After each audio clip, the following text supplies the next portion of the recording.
जय माँ विंध्यवासिनी, जय माई की। प्रिय महानुभाव, मैं ज्योतिर्विद आशुतोष पांडे आप सभी को शुभकामना प्रेषित करते हुए आज पितृ दोष के विषय में वर्णन करने जा रहा हूँ। ये एक ऐसा दोष है जो मनुष्य के जीवन को धीरे धीरे निरर्थक बना देता है।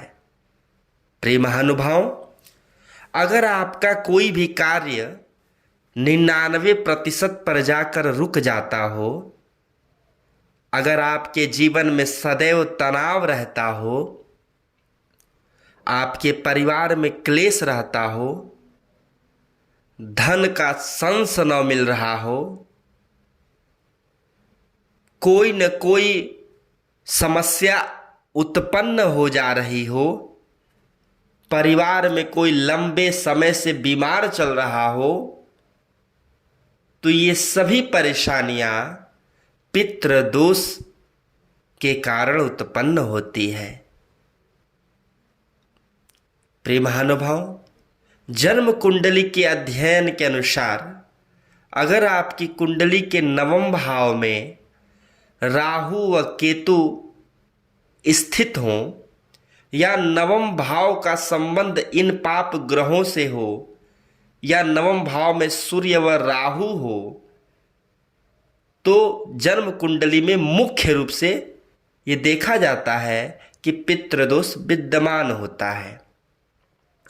प्रिय महानुभाव, ये पितृदोष आपके जीवन में धीरे धीरे उत्पन्न होकर आपके पूरे जीवन को उस प्रकार से बर्बाद कर देता है जिस प्रकार से बरगद के वृक्ष के नीचे कोई पौधा सूर्य के प्रकाश के अभाव में विकास नहीं कर पाता, ठीक उसी प्रकार से पितृदोष के कारण आपका जीवन पूर्ण रूप से सार्थक नहीं हो पाता। अब आपको मैं बताऊंगा कि आखिर ये पितृदोष उत्पन्न कैसे होता है। अगर आपके परिवार में या आपसे संबंधित कोई भी व्यक्ति, यहाँ तक कि शास्त्रों में वर्णन है कि आपके मामा, मामी, नाना, नानी, फूआ, फुफ्फा, चचेरे भाई, चचेरे बहन, सगे संबंधी, मित्र, यहाँ तक कि आपके अधीन यानी कि आपके अंडर में काम करने वाला कोई भी जातक जाने अनजाने में कोई पाप कर्म करता है तो उसका प्रायश्चित आपको भोगना पड़ता है। प्रिय महानुभाव, अगर आपके परिवार में किसी की मृत्यु जल के, जहर खा के, किसी बीमारी से, बीमारी का मतलब ये है कि अकाल मृत्यु, अकाल का मतलब होता है, काल का अर्थ है समय, अकाल का अर्थ है असमय। यानी कि अगर कोई 40 वर्ष की उम्र में हार्ट अटैक से मर जाए तो आप ये नहीं कहेंगे कि वो बीमारी था, वो अकाल मृत्यु नहीं थी, उसे अकाल मृत्यु के ही श्रेणी में माना जाता है महानुभाव। अतः इस प्रकार की कोई घटना हो या कोई पेट में अबॉर्शन हो गया हो किसी बच्चे का, या जन्म लेते शिशु या माता की मृत्यु हो जाती हो, ये सब कारण भी पितृदोष उत्पन्न करने के लिए मुख्य है। अगर किसी कारणवश आपके पितर आपसे असंतुष्ट हैं, यानी कि आप उनका पितृपक्ष में तर्पण न करते हों, आप उनके निमित्त दान पुण्य इत्यादि न करते हों, आप उनके लिए अच्छे कार्य न करते हों, आप उनकी इच्छाओं की पूर्ति के लिए कुछ भी जीवन में न करते हों, या कि अपने घर में कोई शुभ कार्य, विवाह, यज्ञोपवीत इत्यादि में उनको न बुलाते हों, तो ये सब कारण भी है कि आपके पितर आपसे संतुष्ट नहीं रहते हैं, अप्रसन्न रहते हैं और आपको पितृदोष का श्राप प्राप्त होता है। इसलिए इस दोष से मुक्ति पाने के लिए आपको सबसे प्रिय अर्थात त्रिपिंडी श्राद्ध जरूर कराना चाहिए।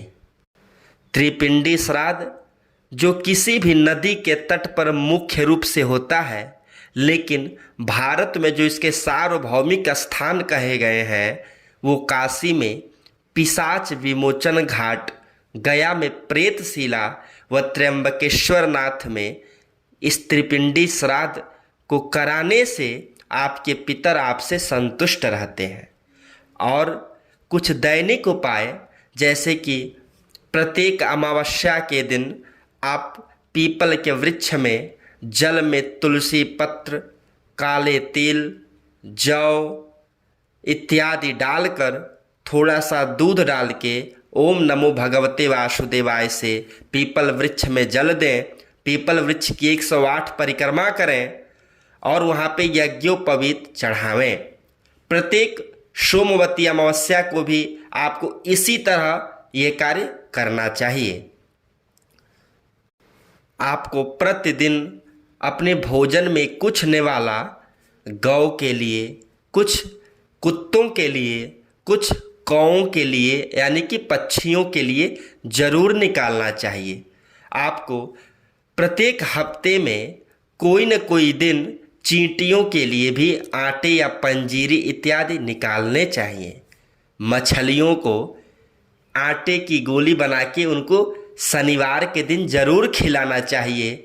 और अपने घर में दक्षिण के दीवार पे पूर्वजों का चित्र लगाकर उसे माला इत्यादि पहनाकर प्रत्येक अमावस्या के तिथि पे, यानी कि जो हर महीने में अमावस्या आती है, उसमें दीपक, धूप इत्यादि जरूर दिखाना चाहिए, जिससे आपके जीवन में पितृ दोष समाप्त हो जाता है और आपके किए हुए कार्यों का आपको पूर्ण लाभ प्राप्त होता है। आपका दिन शुभ हो, मंगलमय हो। जय मां विंध्यवासिनी, जय माई की।